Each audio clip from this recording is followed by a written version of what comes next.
You will hear a number of different recordings, and you'll have to answer questions on what you hear. There will be time for you to read the instructions and questions, and you'll have a chance to check your work. All the recordings will be played once only. You will hear a conversation between a customer and a salesman at a car showroom. First, you have some time to look at questions 1 to 4.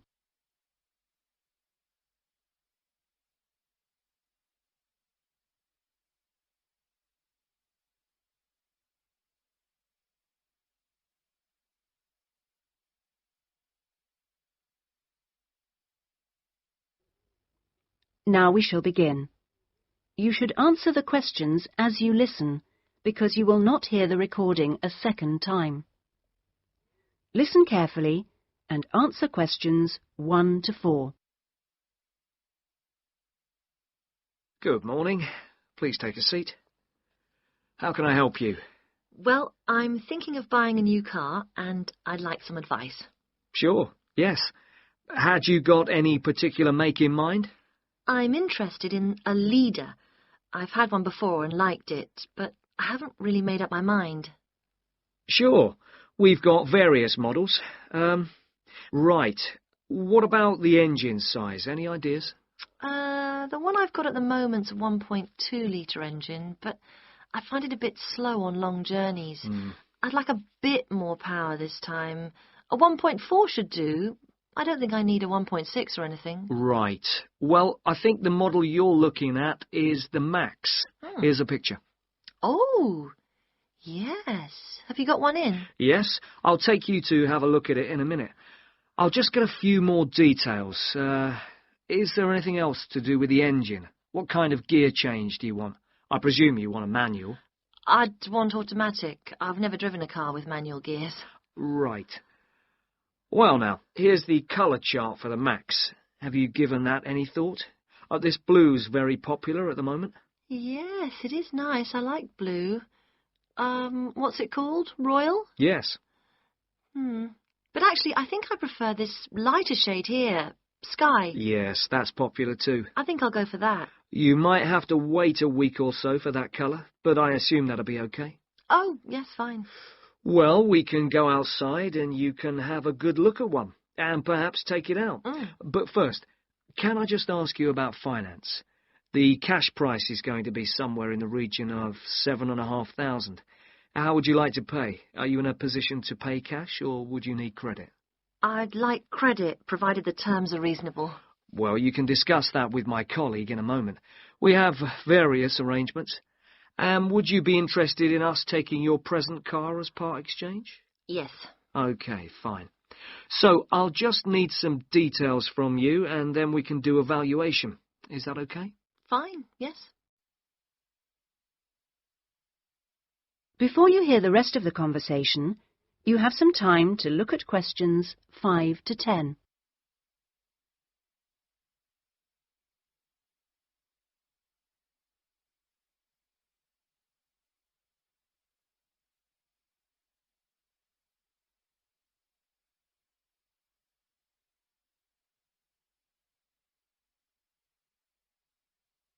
Now listen and answer questions 5 to 10. Could I have your full name? Wendy Harries. That's Harries. And is that Mrs., Miss, Ms.? It's Doctor, actually. Oh, right. And your address? 20 Green Banks. Is that green spelled as in the colour? Yes, that's right. Okay. Alton. Is that Olton? Not quite. It begins with an A, not an O. Oh, yes, that's in Hampshire, isn't it? That's right. And do you know your postcode? Yes, it's GU89EW. Do you have a daytime phone number? Well, I work at the hospital, but it's a bit difficult to get hold of me.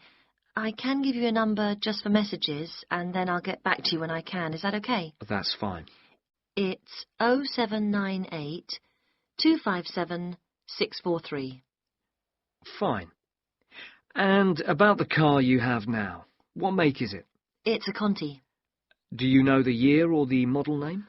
I think it's 1996, and it's called a Lion, like the animal. Then it must be 1994, because they brought out the Fox after that. Oh, right, yes. Mileage, roughly? I'm not sure. I know it's less than 70,000. OK. What colour is it? It's grey, metallic grey. Right. And one last thing. What sort of condition would you say it's in? I'd probably describe it as reasonable. Do you need to see it? It's parked outside. Not at the moment, no. Perhaps you could call in one day next week. That is the end of part 1. You now have half a minute to check your answers.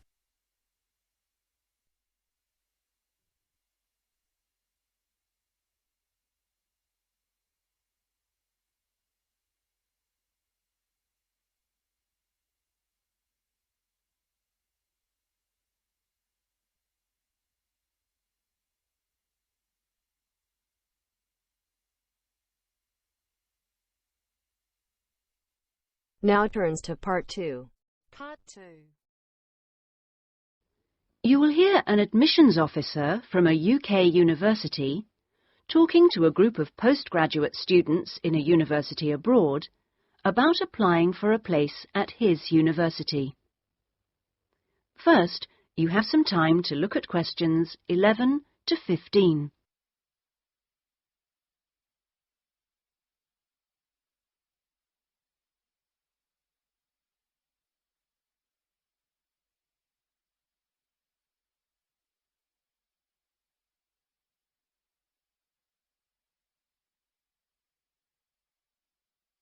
Now listen carefully and answer questions 11 to 15.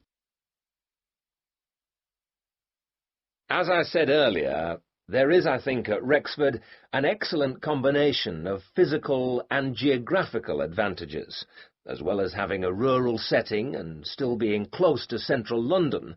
Something that will certainly be of interest to you is that Rexford is just 35 minutes from London Airport. At Rexford, we have a strong research capability.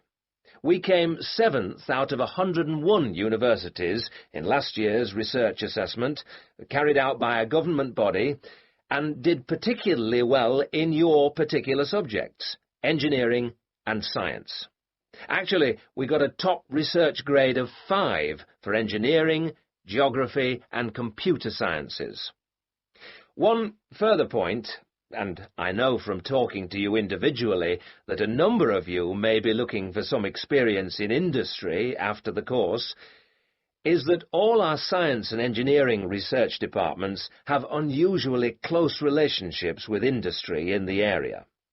Anyway, that's enough sales talk from me.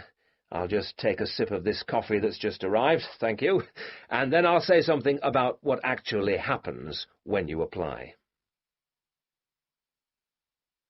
Right. Now, if you do decide to make an application, what you do is send it directly to me in my department. I will then immediately send confirmation and the application process begins.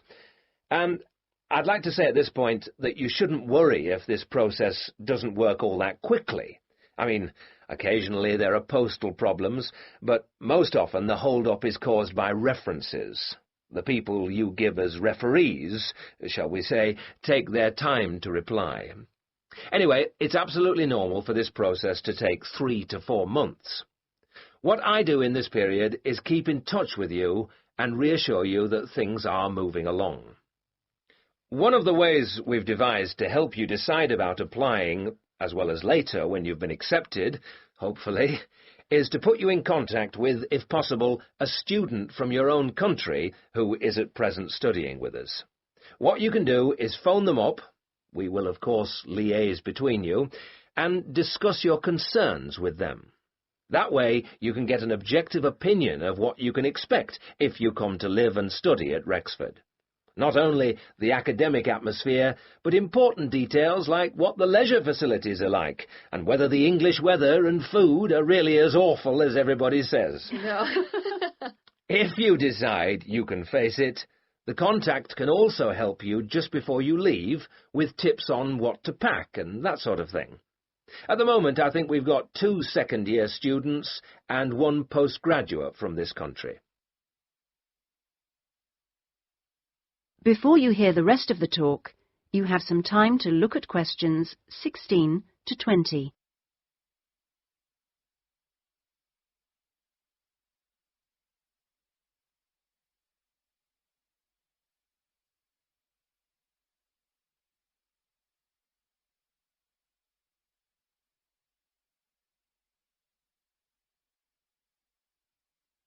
Now listen and answer questions 16 to 20. Now, to move on to the other concerns you expressed earlier. At a UK university, as I'm sure you know, you will be in an environment where independent learning is the norm, which takes most students a while to adjust to, and at a time when you will be separated from your normal surroundings, and in most cases, your family. This can be a difficult time. But remember that something like 25% of our student body are international students like yourselves, and that there are several organisations in the university and city whose main purpose is to offer help and ensure that your time with us is enjoyable and useful. 1 or 2 of you touched on the subject of accommodation earlier, so I'll just add a few points. It is the university's policy to give priority in the allocation of residence places to 3 categories, and those are visiting students, exchange students, and new postgraduate students. However, demand exceeds supply, so there is still a need to put your name down early for campus accommodation, particularly if your family is accompanying you. This means that the earlier you decide whether you want to study with us, and so get the procedure moving, the better it will be for everybody. Yes? What if you would prefer to live outside the university? If you're planning to live off campus, you've got to sort things out even earlier. As with everything in short supply, the good accommodation gets snapped up months before the beginning of term. In other words, if you're starting in October, you need to be thinking about it in June, or at the very latest July. So you do need to think very carefully about what you need, how much you can afford to pay well in advance. What you can't do is leave it until a few days before the start of term. The agencies in town are pretty good. It's just a matter of contacting them in good time. Of course, we have a full-time accommodation officer available to help all students. She'll get in touch with you when you're accepted. She's got plenty of contacts in the town and will deal with the agencies on your behalf. 1 or 2 of you asked me earlier about your level of spoken English. Obviously, most of you have already achieved a lot. I wish I could speak your language half as well. Having said that, though, I'm afraid the lecturers will make little or no allowance for the presence of non-native speakers in the audience. So anything you can do to improve your spoken English, even beyond the pretty high levels most of you have already reached, will help make your stay with us that bit more fun for you. Some extra practice before you arrive is worth more than, for example, private lessons afterwards when you won't really have time. Oh, and one last thing before I invite further questions. It's very important that you always... That is the end of part 2. You now have half a minute to check your answers.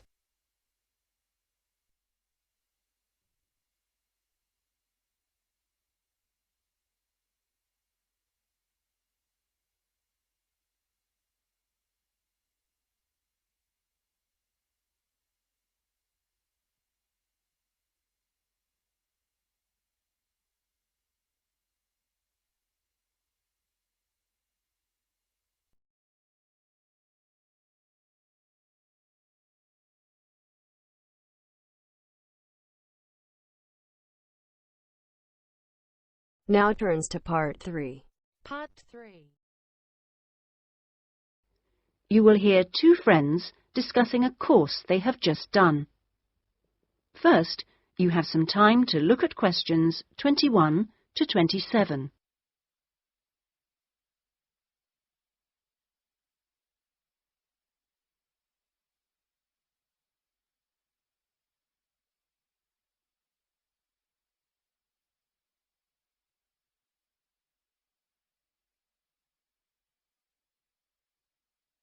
Now listen carefully and answer questions 21 to 27.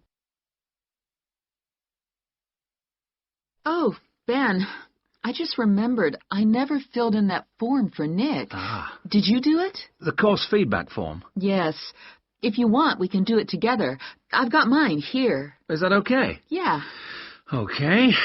Let's have a look then. What do we have to do? Let's fill in the top first. Let's see. Course code. It's communication in business. Okay. Communication in business. I do know that, but what's the code? CB16 something. CB162, isn't it? That's it. Okay. And dates. When did we start? I remember my birthday's on May 4th, and it was the day after. It must have been May 5th. Gosh, doesn't seem that long ago, does it? No. And we finish at the end of this week on Friday, so that's July 15th. 16th. Oh. Monday was the 12th. Yeah. Right, that was the easy bit. Now, let's have a look. Please give your comments on the following aspects of the course. Okay, what's the first one? Oh, course organisation. What do you think?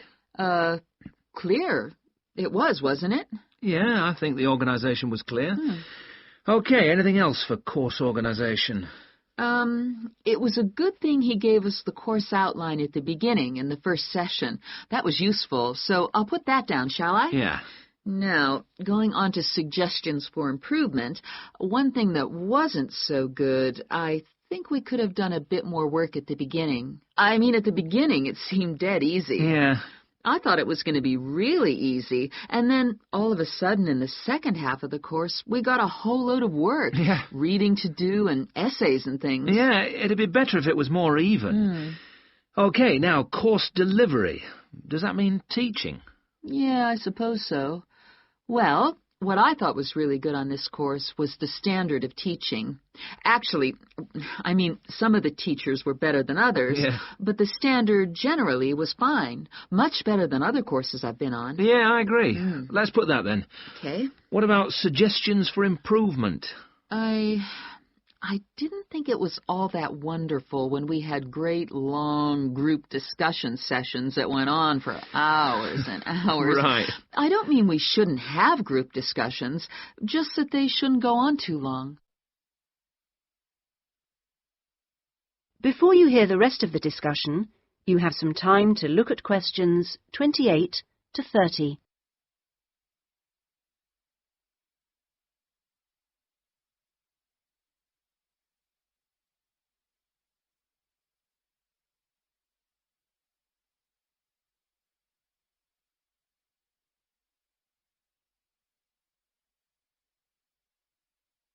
Now listen and answer questions 28 to 30.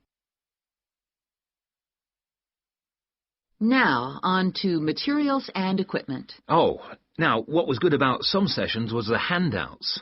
Yes, I thought all the handouts were good, actually, and some were great, with website addresses and everything. One problem, though, with materials was the key texts. Yes, there just weren't enough copies on reserve in the library. And if you can't get the key text before the session, how are you supposed to do the reading? Yeah. And not enough computers. You have to wait ages to get one. Okay, testing and evaluation.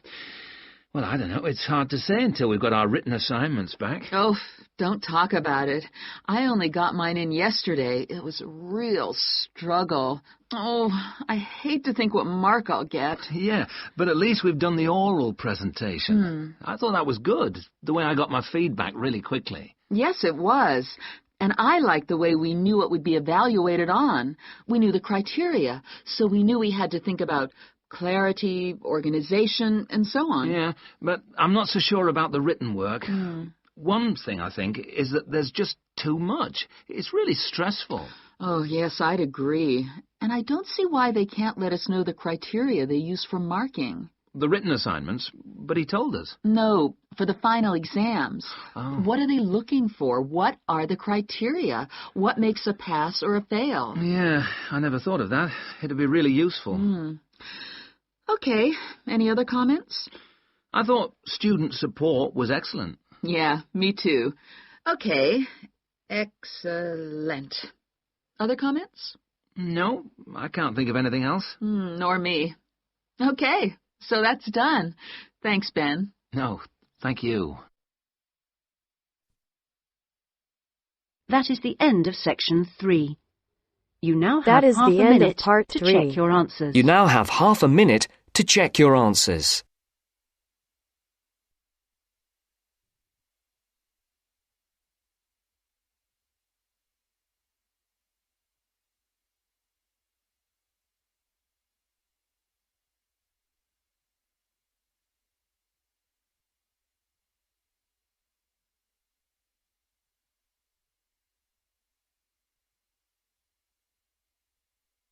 Now turns to part 4. Now turn to section 4.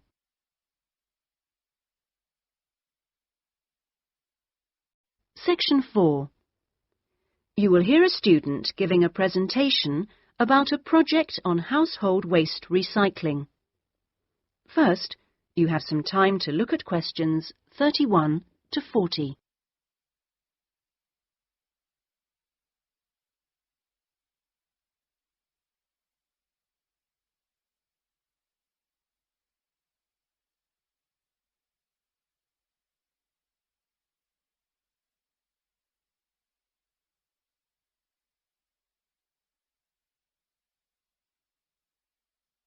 Now listen carefully and answer questions 31 to 40.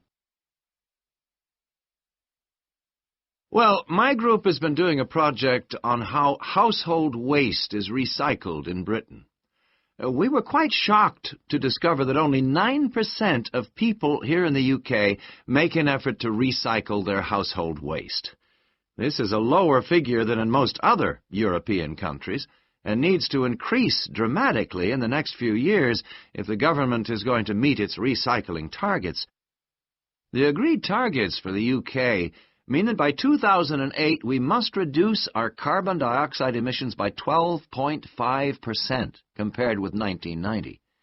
And recycling can help to achieve that goal in two main ways. The production of recycled glass and paper uses much less energy than producing them from virgin materials, and also recycling reduces greenhouse gas emissions from landfill sites and incineration plants. As part of our project, we carried out a survey of people in the street, and the thing that came up over and over again is that people don't think it's easy enough to recycle their waste. One problem is that there aren't enough drop-off sites. That is, the places where the public are supposed to take their waste. We also discovered that waste that's collected from householders is taken to places called bring banks for sorting and baling into loads. One problem here is taking out everything that shouldn't have been placed in the recycling containers.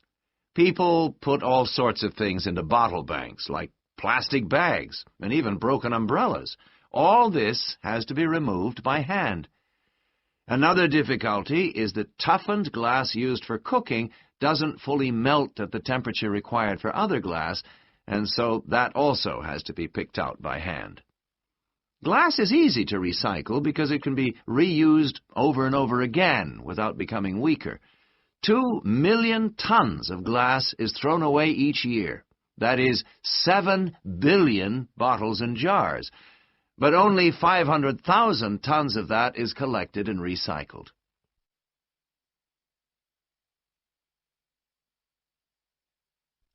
Oddly enough, half the glass that's collected is green, and a lot of that is imported, so more green glass is recycled than the UK needs. As a result, new uses are being developed for recycled glass, particularly green glass. For example, in fiberglass manufacture and water filtration. A company called CLF Aggregates makes a product for roads, and 30% of the material is crushed glass. For recycling paper, Britain comes second in Europe with 40%, behind Germany's amazing 70%. When recycling started, there were quality problems, so it was difficult to use recycled paper in office printers, but these problems have now been solved. And Martin's, based in South London, produces a range of office stationery which is 100% recycled, costs the same as normal paper, and is of equally high quality.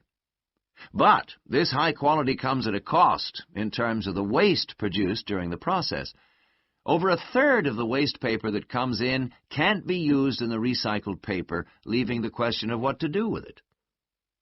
One firm, PaperSave, currently sells this to farmers as a soil conditioner, though this practice will soon be banned because of transport costs and the smell, and the company is looking into the possibility of alternative uses. Plastic causes problems because there are so many different types of plastic in use today, and each one has to be dealt with differently. Packrite recycles all sorts of things, from bottles to car bumpers, and one of its most successful activities is recycling plastic bottles to make containers which are used all over the country to collect waste. The Save a Cup scheme was set up by the vending and plastics industries to recycle as many as possible of the 3.5 billion polystyrene cups used each year. At the moment, 500 million polycups are collected, processed, and sold on to other businesses such as Waterford, which turns the cups into pencils, and Johnson & Jones, a Welsh-based firm, which has developed a wide variety of items, including business cards. Well, to sum up, there seems to be plenty of research going on into how to reuse materials. But the biggest problem is getting people to think about recycling instead of throwing things away. At least doing the research made us much more careful. That is the end of part 4. You now have half a minute to check your answers.